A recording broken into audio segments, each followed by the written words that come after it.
आज मार्गशीर मास शुक्ल पक्ष दशमी तिथि पवित्र सुदशा व्रत घर माँ माने महालक्ष्मी उद्देश्य पालन करती एही व्रत। जो वर्ष एभली दुर्लभ संजोग आसे सेही वर्ष पालित हुए सुदशा व्रत।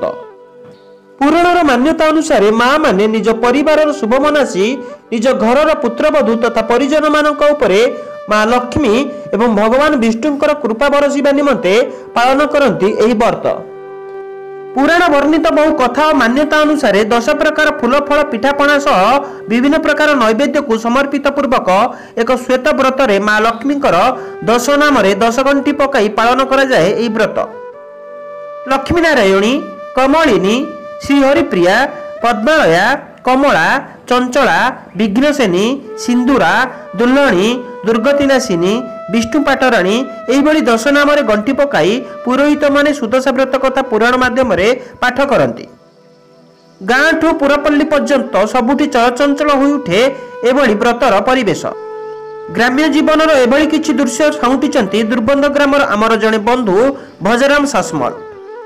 Bureau report Isha news Odia.